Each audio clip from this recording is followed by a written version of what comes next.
Hello, dear friends. Welcome to the International Fabtalk family. Today, we are gathered here as a family of commoners, those people who have a lot to share with you because all of you out there are common people like us. We don't belong to any royal, setup or, to any film type of fanfare. We are very simple people. And we love to connect with the simple people out there across the world, the unsung heroes, to create that impact in your lives, to make you understand it is really good and the best to be a simple person, a common person amongst the masses. And today we have our celebrity amongst us sharing the stage. She is Miss Jaya Babu, a great person who's out there to speak and enlighten all of you on a very unique topic, which all of you know. And why is it unique? Because it's concerned with mental health. Many of us take mental health very lightly. We do not give that much of importance than that we give for our physical health, for the external appearance. But it's about the inner thoughts, the inner feelings. And today she's going to enlighten us about it. She wants all the common people out there to live a balanced life and to live a happier life. Ma'am, welcome, ma'am, to the session. And thank you for being a part of the International Fabtalks. Thank you. Thank you, Sean. It's my honor and pleasure to be with you. And I'm going to share my perspectives. Thank you so much. Yes, dear. Thank you, ma'am. Dear friends, it's our duty to introduce our special guest in an official way. You get to know more about her. If you want, you could reach out to her in any way for any help. She's out there to guide you, help you take a training session, either online or offline. And here is it. She is Mrs. Jaya Babu. She's completed her MBA. And she's now into the IT profession as well, connected with that part. She's an HR and as well as a CSR person by passion. And she spent more than 23 plus years in the IT sector around program, people, quality, service, operations, strategy management. She has constant thirst for creating impact in anything that she does, be it people or be it products or be it services. She would love to give 100%. And I feel she's very passionate, wanting to bring a great social change in the Indian society and of course in the world as well. In her view, having the right talent in an organization guarantees success for the business that you are into. She also focuses having the right kind of people around you. If you have the wrong people, everything's going to go haywire. But she wants you to know that having the right people could benefit your life. And she's here to let you know who are the right people you should keep in life and who are the wrong ones you should avoid in life. And dear friends, she wants to focus more peace in the society. When it is in the society, she doesn't mean only in Chennai, only in Tamil Nadu state. She is like a global citizen wanting to create that impact across the globe. Along with that, she is a great person who focuses on people advocacy at a larger level through additional support to HR and CSR activities. She's connecting through that, and she has defined the purpose of her life. She wants to create a world with good and strong people and build a beautiful world, especially with the best attitude, the best life skills, the best habits. And dear friends, above all, she's an inspirational speaker. She's a public speaker having that command, and I am a great fan of her voice. And we at the International Fabtalks, we love her voice and we love her thoughts as well, the way she puts it across the table. And she provides CSR sessions on life skills, soft skills, interview skills. She conducts various interviews as well and trains students how to face interviews and how to answer during the interview sessions. And she focuses her expertise and energies in creating sexual awareness, sexual, abuse. If you are into that, she'll create that awareness in you that this is not wrong. It's called sexual education in schools and colleges, which is lacking now in the Indian schools and colleges. But she goes out there and gives her best, even sexual harassment. That is, she's connected with Posh. She will explain to us. She does it in schools, colleges, and various organizations. She provides various sessions, not only in English, where she commands. She has a great command over English. It's even in Tamil, the local language of Tamil Nadu. And she is a great advocate for wisdom, emotional intelligence, thoughtfulness, and she's a very beautiful person having great expertise in the HR field. And she is a PHRI certified person that we are going to ask her to verify that and you'd give us the full form because I am clueless about it. She will tell us, ma'am, you're going to guide us on that. PHRI. And she also holds a Posh certification, mental health first aid certification, and much more, friends.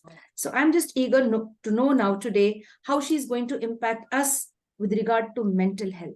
Because each one of us, including me, including ma'am itself, all of us at one point of the in our lives, one point or the other, we might have faced something, very depressive, very overwhelming. Now, how to get out of it?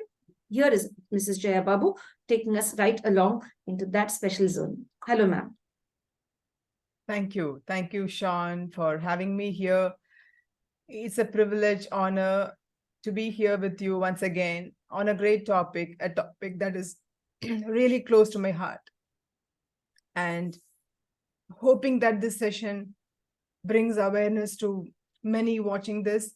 Thank you once again to having me invited for this session. Thank you so much, Sean. Yes, dear. Thank you, ma'am. In fact, we are really grateful for your time. We are really happy that you're sharing today an important topic, the much needed topic of the day. Apart from all the other fanfare and the food and the clothes and the festivals and everything, if your mind is in peace, everything is fine. So we are going to know how and what ma'am is going to share with us, how we could really benefit and keep safe from here and from here. Yes, dear ma'am, the first question coming up. According to you, according to your thoughts and experience and expertise, what is mental health in reality? Many of us are confused. What is mental health? So according to you, how would you like to explain that? Sure, Sean. Before I answer that question, I want to share a disclaimer, if that is okay with you. Yes, please, ma'am. Yeah. So mental health is a vast topic. In fact, every time I try to learn it deeper, I really feel overwhelmed because there is so much to know. And every time I know something, I realize there is so much more to know. And what I know is very little. Yeah. And that is why I said I feel really overwhelmed when it comes to this topic of mental health. And I'm not an expert to admit the truth of this topic. So I will not be able to give a complete theoretical view of, what is mental health and solutions for every mental disorder that we see in our society. But I can definitely share my perspective of mental health based on the little knowledge and experience that I've gained over the years of my life. With that disclaimer, I want to now respond to your question, Sean. Yes, dear. Thank you for being so humble. Yes, dear. Over to you. Thank you. Thank you so much. So you asked me what is mental health, right? To put it in simple terms, mental health is how well we manage our moods, feelings, thoughts, emotions, behaviors, thinking, decision making, difficult situations, especially challenges. Let me repeat. Mental health is all about how well we manage ourselves in terms of our moods, feelings, behaviors, thoughts, emotions, thinking, decision making, and handling challenging situations. It encompasses emotional, psychological, and social well-being. Emotional means how one manages moods and feelings. Psychological means how one manages rational thinking, good decision making, managing difficult situations, etc. All these three, emotional, psychological, well-being aspects, in turn influence our cognition, perception, and behavior. According to World Health Organization, which we briefly call as WHO, according to World Health Organization, mental health is a state of well-being in which an individual realizes his or her potential, his or her abilities, and be able to cope up with stressful situations. However stressful they could be, they'll be able to handle the stressful situations of life and can work productively without complaints and work fruitfully. and can contribute to his or her community. Let me repeat. World Health Organization defines it as a state of well-being in which an individual is able to realize his or her potential and abilities, can cope with stresses of life, doesn't matter how big or small they are, and can work productively, gracefully, fruitfully, and can contribute to themselves and to the community around them. It likewise determines how an individual handles stress, interpersonal relationships, and decision making. Like we have blood pressure, heart rate, pulse rate for physical health, Sean, right? You can understand what I'm saying. Like we have blood pressure, heart rate, pulse rate for physical health. We have feelings, emotions, moods, thoughts for mental health. Like how these parameters for physical health, we have these parameters for mental health. When we are not feeling well because of physical illness, say cold, flu, broken leg, diabetes, it's because there is something off with our bodies. That's when we feel uneasy. When we are not feeling well because of mental illness, it's because there is something off with our brains. And this is, in summary, mental health, Sean. Yes, ma'am. I really like the way you put that in the physical parameters, and these are the you showed us the difference. You made us understand the difference. And you connected all of those things, the thoughts, the feelings, the emotions, the decision making, the thought process, all of that, which is connected to our mental health. Dear ma'am, I would like to go with the next question. What are the different types of mental illness? Like many of them are into it and they're not able to identify themselves. First, let's get to know what are the different types of mental illnesses and what are the causes. What could be the causes for a certain type of mental disorder, you could say, or yes, dear. Sure, happy to answer, Sean. That's a brilliant question. There are more than 100 mental disorders. Can you believe it?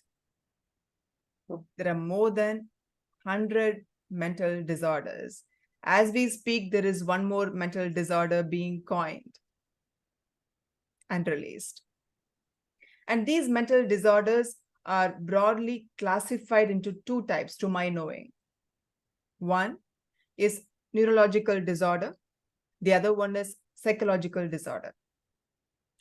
Like, for example, schizophrenia, depressive, bipolar, anxiety disorders, eating disorders, autism spectrum, and conduct disorder, substance abuse disorders like smoking, drugs, whatnot, and neurological disorders, and chronic pain syndrome, and and self-harm, suicide. These are at a very broad level. I'm listing down some of the mental disorders that most of us may have heard of. Yeah. And these are the mental disorders. They happen due to a variety of reasons. Though they are broadly classified into neurological and psychological, in general, they happen due to reasons like brain damage. Let's say somebody had an accident, tragic accident, and their brain got damaged. That might result in mental disorder.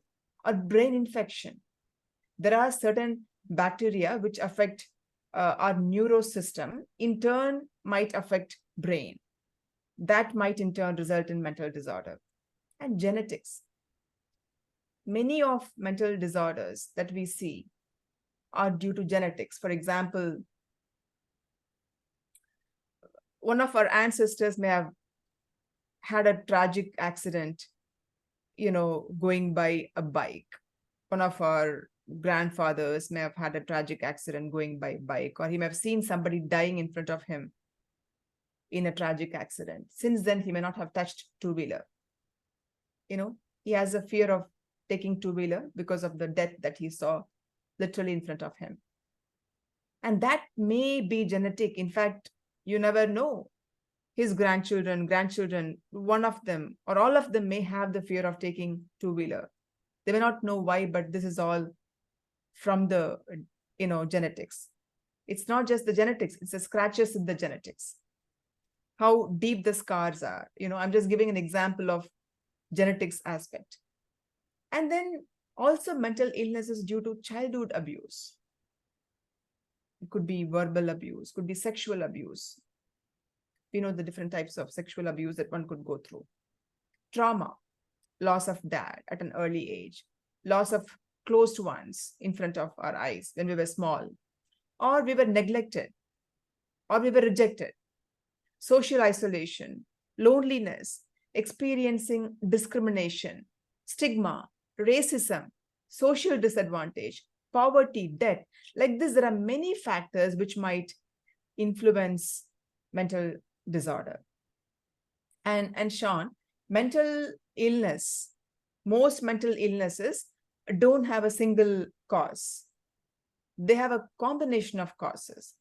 Instead, they have a variety of causes called risk factors. The more risk factors you have, the more likely you are to develop a mental health condition. Sometimes mental illness develops gradually. You may not even notice that you're developing one.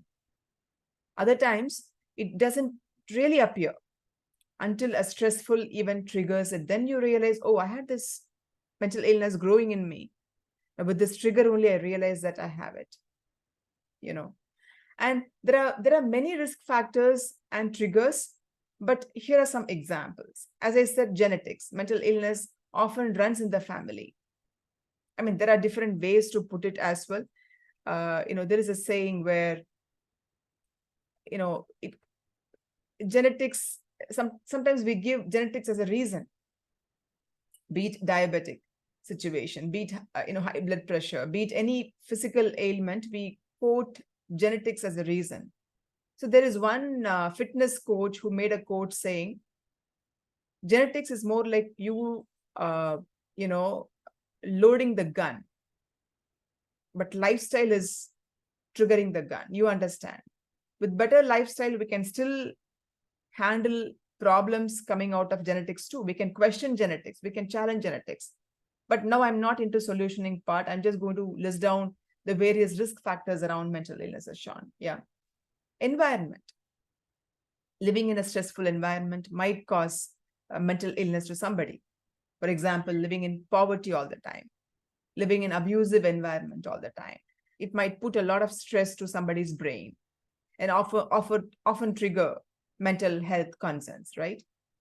I mean, how strong is the person mentally matters. If somebody is not mentally very strong, these environments could play a key role in their mental illness. Childhood trauma we talked about. If somebody grew up in a neglectful environment, it might affect them.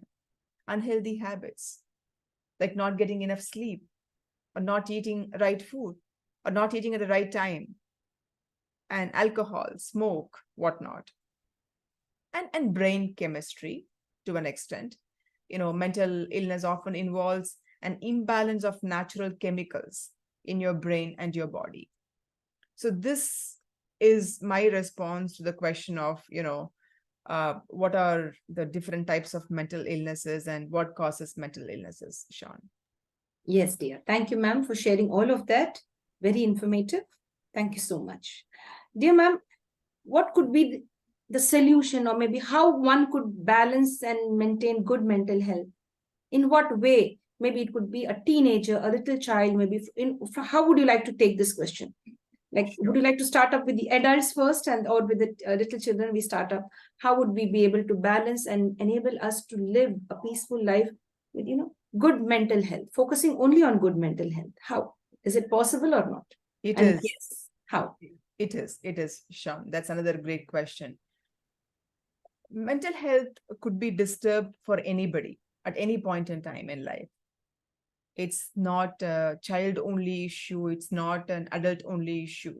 It can happen to children from the early age to old age. It can happen to anybody at any point in time. Yeah. And again, how strong is the person also plays a role. For example, Not everybody is affected by abusive environment. Not everybody is affected by poverty. We have seen people rising as stars from poor backgrounds. They didn't allow the poverty to affect them and define their fate. They rewrote their fate. So there are a lot of elements like this. Yeah. And to answer precisely, what can cause good mental health? High level of emotional intelligence. This skill, if one can develop over time, they will be able to ensure great mental health for them. People with high EQ have better mental health as they do what's right even when they don't feel like doing. In simple terms, what is mental health, Sean? Doing the right thing, feeling the right thing, desiring good things for others, helping others. Yes or no? When you find somebody in great mental health, what qualities they really exhibit? They are nice, they're helpful, they are benevolent, they are compassionate, they are warm-hearted, no double meaning when they speak, no ill intention, no malpractice. They follow high level of work ethics. They care for everybody, for self and others, right? These are the qualities that you will see in somebody with great mental health. So this is all possible only when a person has got high level of emotional intelligence, because he or she knows that, that is the foundational thing for leading a successful personal, professional, and social life. In life, it's 1% what happens to us, Sean. It's 99% how we react to it. Let me repeat. In life, it's 1% what happens to us. It's 99% how we react to it. I may fail in an exam. That is 1%. As a result of that, I can go mad, commit suicide, the worst thing. I end my life. Or, okay, I failed. Let me prepare for the exam better next time and score even better. That is another way of handling it, right? So how I react to it defines 99% of my life.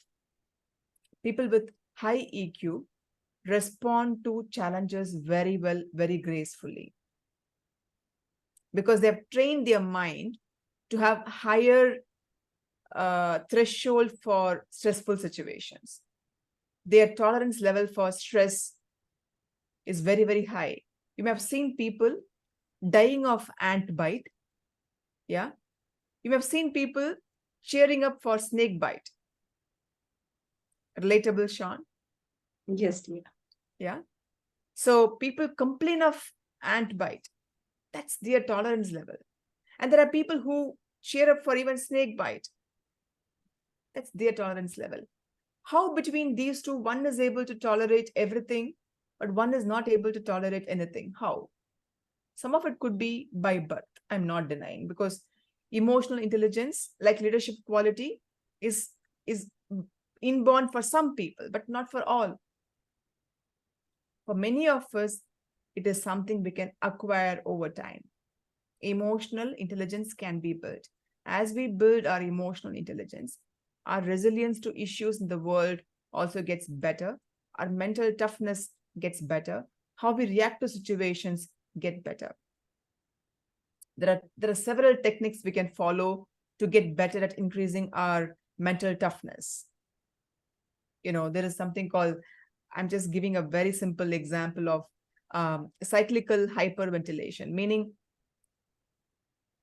do 25 times inhaling, exhaling as one set. 25 sets of inhaling, exhaling every day. Not during stressful times, I mean. Every day, make it a practice to do 25 sets of deep, conscious inhaling, exhaling. You will see magic happening. What will happen? There'll be adrenaline rush. this chemical will release dopamine, a happiness chemical in your body. So every day when you do this exercise, I'm just giving a very simple example, one tip, Sean, but there are plenty of tools and techniques available. We can browse and learn. I'm just giving a very simple example and tip. So when we do this every day, there will be adrenaline rush that will in turn release, dopamine, happiness hormone. You know what will happen? This hormone will go into our reserve. In fact, I use the word mental health as a reserve. Mental health is a noun and a verb, meaning mental health as a noun, it's a reserve, it's a treasure. So every day I do this, I keep adding my, dopamine, happiness chemical into my reserve. I keep storing and my reserve goes high, right? So it's a reserve and a verb, meaning I add to the reserve. There is an activity, active activity. So by me doing this every day, during the turbulent times, I will get the reserve from there and manage the situation better. If my reserve were to be empty, I will struggle. I will fumble and fall down. If my reserve is full, I will take from there and manage my situation. That is why certain habits are very powerful. Great habits help us greatly during tough times. The value of certain habits are known and realized more during tough times than normal times. Do we also know that emotions are bidirectional, Sean? Meaning, let's say you feel sad. The usual tendency when you feel sad would be that go lie down, take rest. If you choose to lie down, you will feel more sad. On the contrary, when you feel sad, get up, go for a walk, go for stair climbing, go for running, basically doing the opposite of what your brain says. Your brain will say, hey, you're sad, lie down, rest, cry. On the contrary, you get up and run. Your brain will be confused. What is she doing? She's supposed to lie down and cry and moan, but she's getting up and walking and running. The brain will start getting rewired and slowly it will start supporting the run. Thereby you get energy. Many people say, when you tell, hey, go for workout, they will say, I don't have energy. But they don't realize that when they do exercise, they will get the energy. They don't understand the magic of it. So as you do more exercise, you will get energy. That's a natural process. So back to this example of sadness and then getting up and running. Now happy hormones are generated in the body. You end up defeating sadness. Same goes for any emotion, Sean. You do the opposite of it. When you feel like doing binge eating, grab an apple. 2 times you do this. 3rd time, you will not feel like doing binge eating. When you feel like doing a binge Netflix marathon, go for a walk, do house cleaning. 3rd time, you will not feel like doing Netflix marathon. Same thing for anger. When you feel like slapping someone, pause. Either listen to a song or go clean your cupboard or do something except slapping. Then the brain gets rewired not to think about slapping next time. So in summary, it's bidirectional. And you can counteract your own emotions with a lot of productive coping mechanisms. Emotionally intelligent people follow certain healthy habits, certain healthy practices, but very strongly, very consistently. And that is why they are mentally strong. Nothing is free in today's life, Sean. Even to be mentally strong, there are some sacrifices. But once we get used to doing them on a consistent basis, they become a second nature. They will not look like a separate effort for us. It will come naturally for us. Few practices I can tell you of the guard will be positive self-talk. Emotionally intelligent people have high level of mental health, as I said. So what they do first thing in the morning, even before brushing, They get up and talk to them for 2 minutes. They say, all is well. I am enough. I can do this. I'm great. I'm healthy. I'm fit. Even though they may not be any of that, they just keep telling. They say, right? Keep faking until you make it. They keep saying that to them constantly. That will boost their motivation, that will boost their confidence level. And eventually they'll become that one day if they practice that consistently. I'm enough, even though the world could throw me out, even though everybody could knock me down. I'm there for myself. I'm great. This positive self affirmation, they do it constantly. And then they, besides constant positive affirmation on a daily basis, they also do positive self talk. They also do constant self talk for increasing their awareness, self awareness. For example, your mental health is intertwined, with your thoughts and feelings and actions. It's a part of who you are. It's hard to work on mental health without learning more about yourself. Do you know, statistically, when people were asked, hey, how much of yourself you know? Everybody said, I know about myself fully. The truth is, only 10% people truly know what they are. We may know about current affairs in neighbor's house. We may know about current affairs in our colonies. We may know current affairs in government, but we may not know the affairs in our body. What am I thinking? Am I feeling angry? Am I feeling jealousy? Am I feeling envious of this person? Am I feeling stressed out? Am I annoyed? What are my moods? What are my patterns of thinking? People don't know about themselves much, but they know about everybody else around them. And that's a sad part. When we are able to invest more time knowing about us and less time about others, we become truly emotionally intelligent. Track your moods. I tell this to people every day, track your mood. Multiple times, track your mood. Just write down how you feel. I feel angry. I feel jealousy. If you can identify what made you feel that way, then you have 50% of your problem identified and solved. The rest is identifying a coping mechanism. I feel nervous. Write it down. Tomorrow I have a presentation to make. I feel nervous now. Write it down. Yeah, you have a choice of going for a smoke to calm your nerve down, or you have a choice of going for a preparation. So you choose between these two coping mechanisms, which is the right mechanism, going for a smoke or going for better preparation, right? So you analyze your patterns. Okay, you feel annoyed during rainy days. Start writing down. Then you will see a pattern. Okay, every time it rains, I feel a bit low. Maybe I should do more activities during rainy time. There was one post that I saw where the fitness coach said, you feel sad, go for running. You feel anxious, go for cleaning. You feel irritated, go for hiking. You feel annoyed, go for stair climbing. For every mental disturbance you have, he suggests that you go for some physical activity, because physical activity will produce a lot of happiness chemicals. Not many people know that. I do that.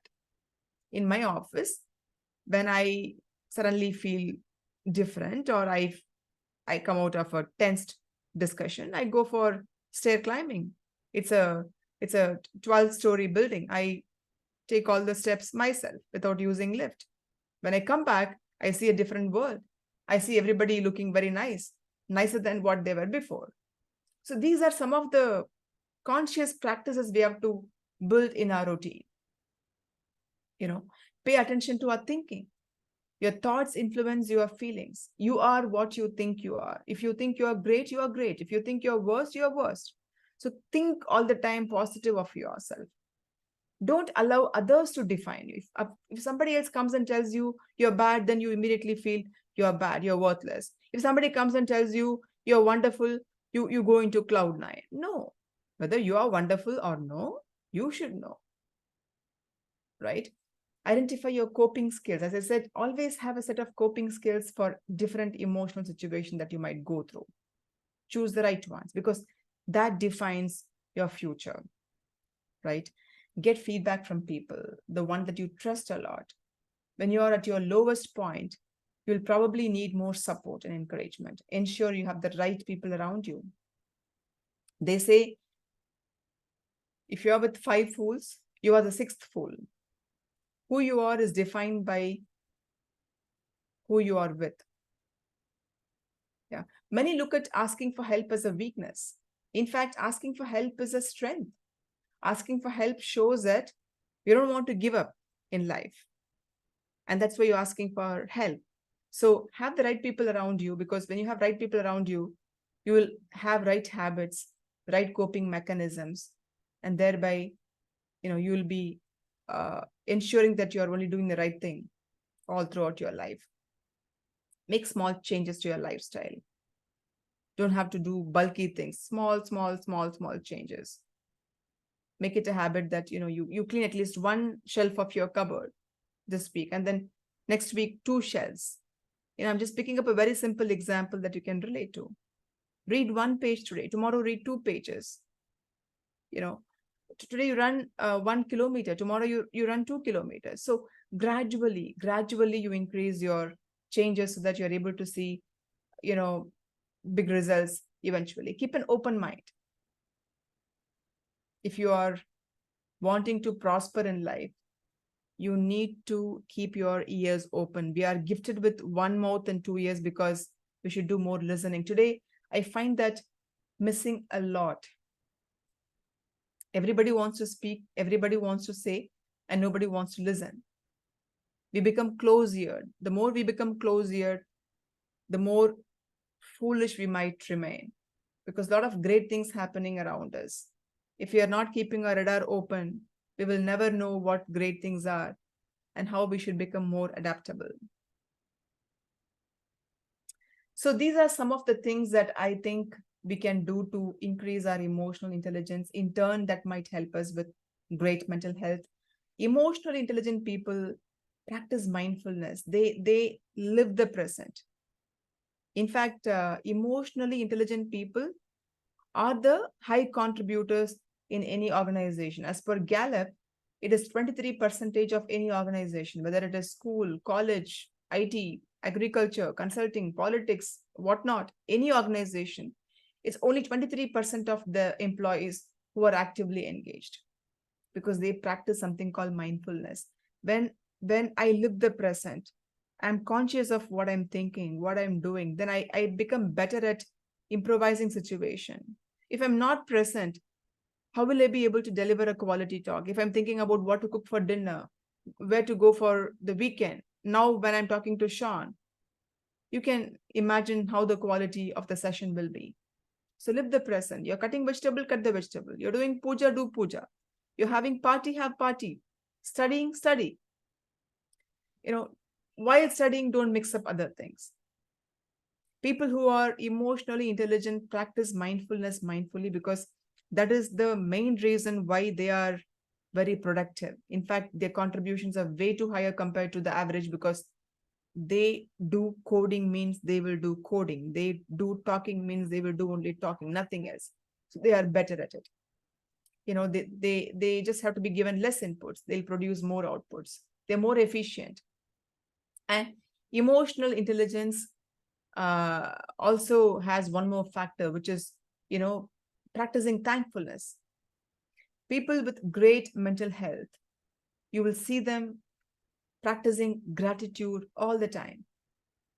They may not have all the ideal things in life. They may not have ideal spouse. They may not have ideal children. They may not have ideal job. They may not have ideal salary.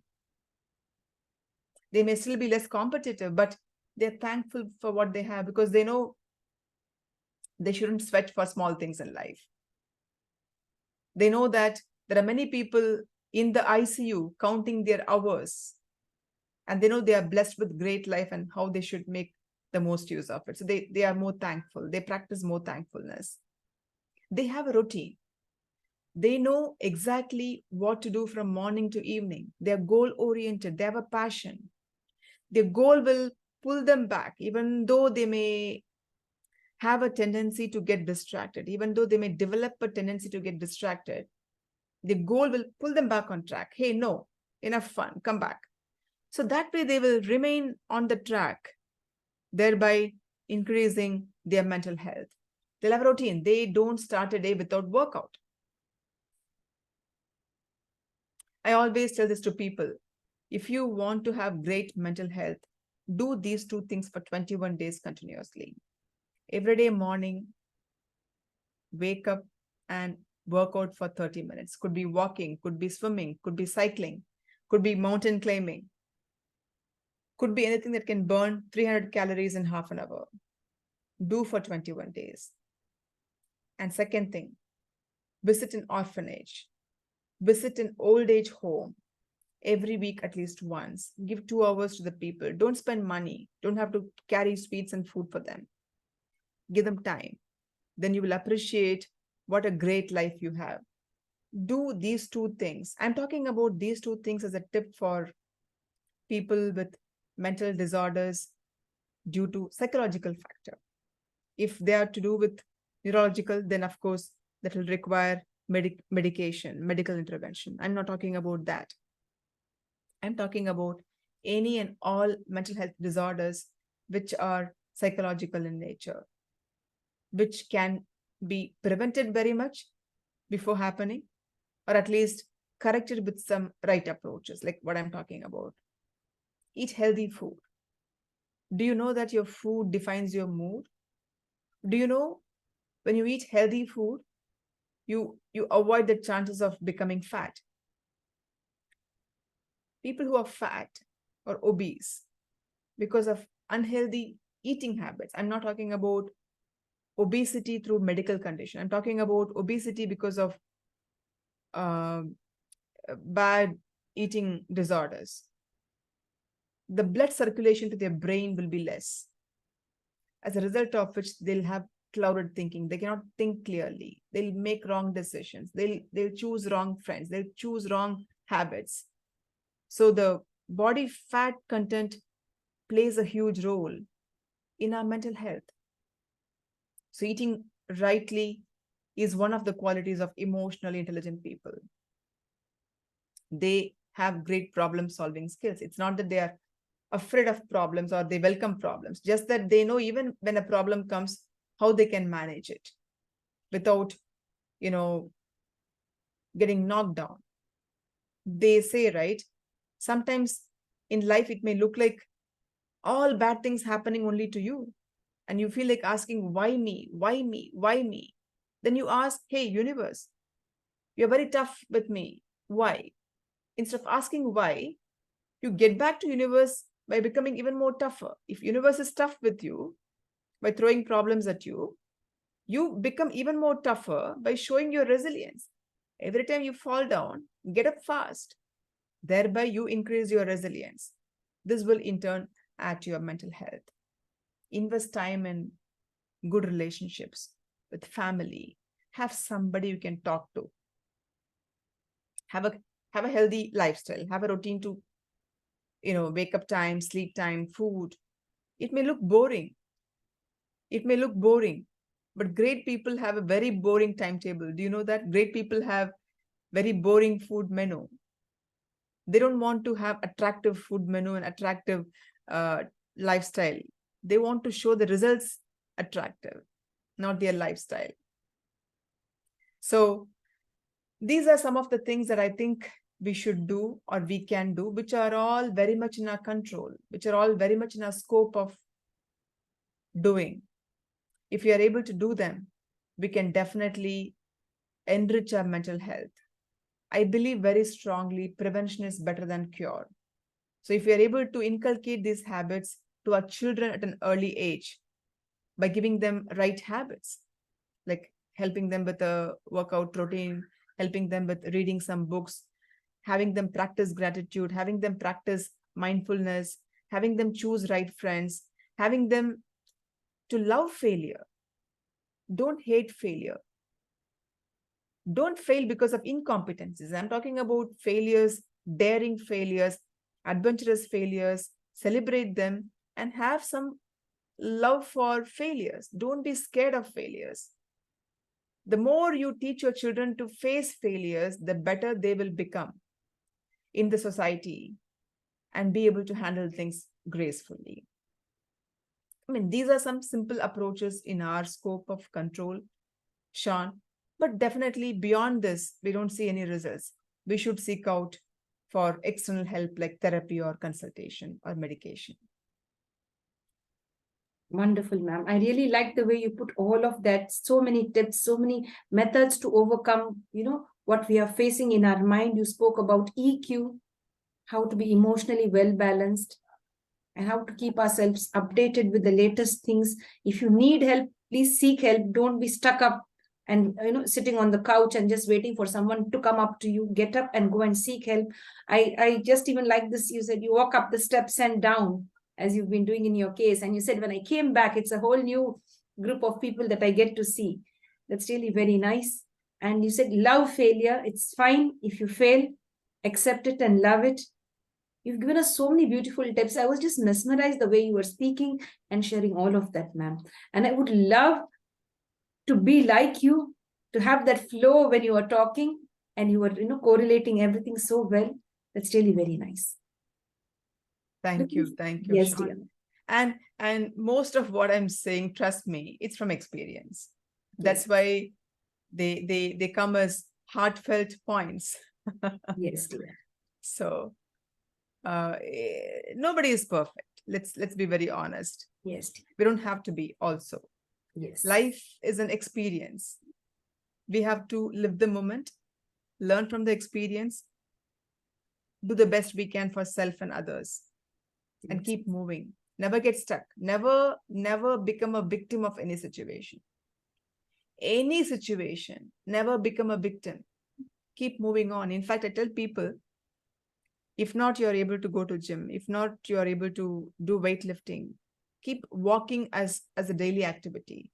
When you do walking, when you cover steps, you psychologically build a habit of keep moving, keep moving, keep moving. When I deliver my sessions, Sean, now is the time I'm sitting. I usually don't sit. I keep walking. Psychologically, I tell myself, Jay, keep moving. Come what may, keep moving, keep moving. Because I've trained my mind to not become a victim. So when I keep walking, keep moving, I'm telling it indirectly that even in life, any situation happens, you keep moving, such a direct correlation I make with walking and move on, that aspect of life. So only now I'm sitting. Otherwise, the sessions I usually deliver face to face. I keep walking between north and south. So that way I, go to all the audience, chairs, seats, and talk to them. Also, I'm able to keep myself, engaged and keep moving on. So this is one thing I tell people: never victimize yourself. However worse the experience may have been, however bad you may feel certain things, but never get frozen. Get up and keep moving. Get up and keep moving. You will get the energy to face the rest of the life, but never get stuck. Yes, dear. I even like the way you said, when your brain tells you to sleep and cry and, sulk and sit down, you just do the reverse. Yeah. Just do the reverse. I really, and it's a big takeaway for me, because sometimes I find myself low. Sometimes maybe I feel like not getting up from bed. I just want to lie down there and be thinking something. But then I'm going to do this. Just do the reverse. Just do the opposite. Get up and do what your brain says. The negative, you go into the positive vibe, positive feeling. That's really nice. I really like that, that's a big takeaway for me. And of course, for all our audience as well and guests. That's really nice. Yes, dear friends, we've had a lot of beautiful thoughts and insights and techniques and tips on how to stay safe and have our mental health in the right way, in the right direction, to be emotionally strong, resilient, love failures, accept failures, be adventurous, take up risks, all of that. But friends, I have a very sensitive question now to ask our celebrity and our resource person for today.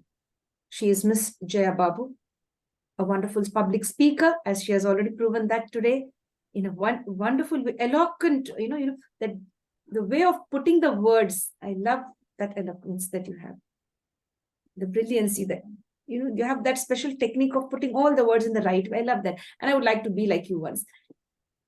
When people begin to listen to they just have to, yeah, what next and what next and what next. Wouldn't want to disturb in the middle. But ma'am, I would like to take you on this question, ma'am, to take you ahead on this question about red flags. What are red flags and what type of an effect it will have on mental health? And how can we stay safe from it? If you can just put it in a nutshell. Sure. Red flags are basically alarming signs that somebody is having a serious mental health issue. It might be a person that you are living with. It might be your neighbor. It might be your friend, might be a colleague. But watch out for these signs. This really shows that they are in a mental health issue stage. Some of what I'm going to say, you will be able to observe depending upon the relationship you have with the person. Some of it you may not be able to say if you're having a distant relationship with the person. Yeah. To start with, not having a routine is a red flag. If somebody wakes up in the morning and just walks around and doesn't know what to do, just going with the flow, that's a dangerous sign. It can be a day in a week. It can be Sunday that way, but it cannot be every day. Even Sunday, it doesn't mean you go completely clueless. You can still make your Sunday lightweight, at the same time, to some extent useful for yourself and others. But if it goes completely vague, itself is not ideal. And if one is doing that all 7 days, that means they have a mental health issue. Meaning they get up, just brush and take bath and grab something to eat, go to school, college, come back with the phone all the time, go to sleep or keep yapping, chatting, next day, next day, next day. Of course, there is school, college routine, but there are some people who don't have it, will be just doing that phone scrolling, social media scrolling full time, eating. That's a dangerous sign. People should have a routine. I should wake up this time. I should work out this time. I should cook this time. I should clean this time. It is only 2% people who are successful in any field, and they're all timetable driven. Timetable driven is not a funny thing. It's not a trivial thing. Many people look at timetable driven as a trivial thing. No, highly successful people who are highly emotional intelligent, they plan time to time. They plan hour to hour. They plan even minute to minute. In fact, I'm a big fan of this clinical psychologist, Jordan Peterson. I understand he has timetable minute to minute. He knows Monday to Sunday what he does every hour. And second red flag is you don't spend time cleaning your room. You enter somebody's room, you find mess. That's a red flag. You'll find inner garments just on the bed, dresses just messed up on the floor, drinks, juice, food, even the food plate that they used to eat, if it is on the table, if it is not in the kitchen, that's a red flag. You see cobwebs, you see dirty fans, you see dusty shelf. It all indicates that the mind is not thinking. Any clear mind, any healthy mind will know it's dusty here, I have to clean. If there are several layers of dust and I haven't noticed, that means I'm not here. That's a sign. And third red flag is, they don't spend time learning new things. They don't take time to read things. They don't believe in upskilling. They just want to live their life with olden knowledge that they acquired when they were small. And fourth sign is they are very selfish. It's their pain, their pleasure, their frustration, their annoyance.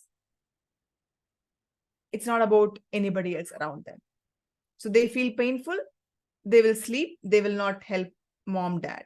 They feel irritated, they will not help spouse. They feel annoyed, they will not help children. But a mentally healthy person will bounce back, even though situation could be bad, even though husband may have hurt, even though spouse may have hurt, they will still get up and do what is required to be done. They don't give those things as excuses for not doing their responsibilities. Rain or shine, upset or happy, they will do what they have to do. If they don't, that's a red flag. And they don't show interest in activities. You ask them to socialize, they will say no. You will ask them to come for a function, they will say no. They will choose more isolation, self-isolation. That's a red flag. So these are some of the red flags that you have to watch for, Sean. And then one thing I will say is they will not know to differentiate between toxic people, non-toxic people. A wise person, intelligent person, emotionally intelligent person can smell toxicity in people. They will stay away because they will want to preserve their mental health very much.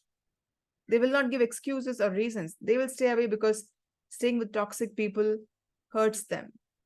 But people with mental health issues will not know to differentiate between toxic, non-toxic people. They'll be with toxic people, and sometimes those people ruin their life. So these are some of the red flags that I wanted to share in this forum, Sean. Yes, dear ma'am. Thank you, ma'am, for sharing all of that. Thank you so much. We have one last question, ma'am, for the session.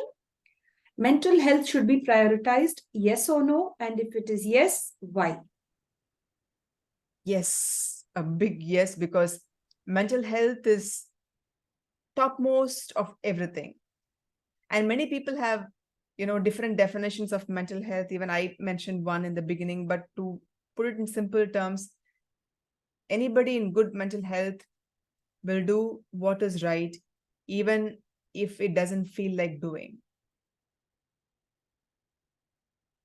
Meaning, they will do their responsibilities, they will uphold their commitments and pledges, even though they may not be appreciated, even though they may not be cheered, even though they may not be acknowledged, even though somebody may have annoyed, even though somebody may have humiliated them, they will still do what is right. That shows somebody is in great mental health. A person with great mental health will have great mental resilience. Will fail, but get up immediately. Will fail, but get up immediately. And, so these are some of the things that I think a person with great mental health will do. And that is why I say it is very important to have, mental health. Mentally healthy people will have a great routine. They'll have consistency. They'll have discipline. They'll have gratitude. They will have mindfulness. They will do charity. And one more thing, Sean, mental health cannot be the same all the time. Morning, I might feel low. Afternoon, I might feel better. Night, again, low. That's okay. But you have to see how you feel for most part of the day.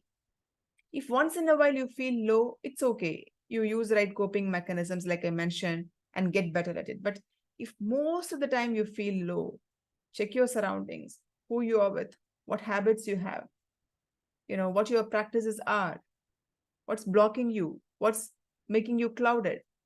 Despite all this self-help, if you still don't find, remediation, then seeking for external help is the right thing. And there are plenty of articles, blogs available in the internet where you can go and see people with similar mental health issues, how they have overcome that in their life. It could be inspiring. There's Reddit. There's a plenty of online communities available where we can go and find out, how others experience this journey, how they came out victorious, things like that. Some facts I want to leave you with, Sean. 1 in every 8 people in the world live with a mental disorder. As I said, there are hundreds of mental disorders. In fact, I read that Even sibling rivalry is called as a mental disorder. Eating disorder is called a mental disorder. So there are many mental disorders. So one in every 8% will have mental disorder. And mental disorders involve significant disturbance to one's thinking, emotional regulations, and behavior. Most of it, in my view, except for neuro-related, can be prevented or at least repaired with right habits and attitude. There is one more thing I found. Countries with least depression include several smaller, lower income countries. In South Asia, we have, Brunei, Myanmar, Mali, where less than 2.5% of the population is reported to have depressive disorder. On the contrary, countries with, highest depression are none but the ones who have got higher earning capacity, like US, UK. Can you guess the reason? There could be plenty of other reasons, but in my view, the reason is countries with lower income, they don't know what they will do for the next meal. They don't go earn next meal, they will starve, the family will starve. The focus is about getting the next meal, getting the shelter. In my view, sometimes abundance kills us. Pampering kills us. So that's just my thought. And definitely mental health cannot be cured. It can be managed through right approaches and right practices. And we can handle mental health with mental toughness. As I said, the more we try to tolerate discomfort, the better we can have, the better we can get at mental toughness. Do you know, Sean, 30% of our achievement in life is achieved through skills, intelligence, and talent. But the remaining 70% of our achievements are through mental toughness. And we can build mental toughness through, having confidence, commitment, allowing ourselves to face challenges, becoming more resilient, and staying determined. These qualities only can give us the remaining 70% success. With that said, mental health is very, very important. Without mental health, we can't survive or excel in today's world. Mental health assures peace of mind. Without peace of mind, we are just different pieces. Thank you for the opportunity, Sean. Wonderful, ma'am. Brilliant, ma'am. We thank you so much for this session, your views, your thoughts, and the way you put all of that in the right perspective. And you said, no, let's build on mental toughness. Let me get that right. Let us build on mental toughness to be resilient, to be focused, and to change our thoughts, to rewire our brain. Yes, to go for it, not to take a step backward, but to go for it and to, focus on creating a better mental health surrounding for yourself and for others. And as you said, no, this thing which I like, a person who is very emotionally intelligent or is very careful when he or she comes in proximity of the toxic people, immediately they will just move away. They wouldn't want to connect with them. So an emotionally mature person will know with who to connect and with who not to connect. Very nicely you put your thoughts, ma'am, your opinion, your views, your thoughts, the research that you've done, the statistics that you've shared today. Thank you very much. Looking forward to the next session very soon, because that's what we want. We want all of you to be like alert and to understand that, yes, mental health is the need of the hour. You may have everything in life. As you said, abundance kills, pampering kills, spoils, and kills the joy of life. So it's always good to be balanced and have everything at a normal range. And yes, dear friends, with this, we'd like to thank our special celebrity today, Mrs. Jaya Babu, for being with us, a public speaker, a counselor, a trainer, a soft skill trainer, a CSR trainer as well, I guess. And all of that, she's into HR and all of that, all her experiences have today shown that she is focusing on building a beautiful world where she focuses on positive mental health for all of us. including her, including me, including all of you out there. Ma'am, thank you so much and God bless you. Stay safe. Thank you so much, Sean. Thank you very much. Dear friends, with this, we'd like to end the International Fab Talks. And of course, just as Mrs. Jaya Babu shared her thoughts and views, she has researched and through her experience, she has been sharing all of this. We really love her for who she is. And we would encourage many of you out there to join like this and to create a mentally, happy place, a place where all of us are very happy and not to hurt each other. Live and let live. Let it be a situation of win-win. And of course, if you would love to share any of the topics with us, you are most welcome. With open arms, International Fab Talks is a big family where we welcome all the unsung heroes to come out and share their thoughts and views. And of course, today we had a very special time, a learning moment with you, ma'am. I could say that everything that you said really clicked, and it almost, it pierced deep into my heart, into my mind. It's not only me, it is with everyone. We've been through all of those phases which you've been sharing. And that's really nice. Thank you very much. And definitely we'll work towards it, ma'am, to have a better mental health in all.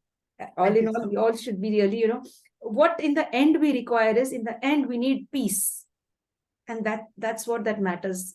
It's not your money. It's not the status that you're having in society. It's not your profession. It's the peace of mind, the inner peace. As you said, wonderful, ma'am. I wouldn't want to leave you, but then again, I have to leave you now. Thank you very much. And God bless. Stay blessed. Signing off, dear friends, from the International Fab Talks. So see you again soon. God bless. Thank you so much.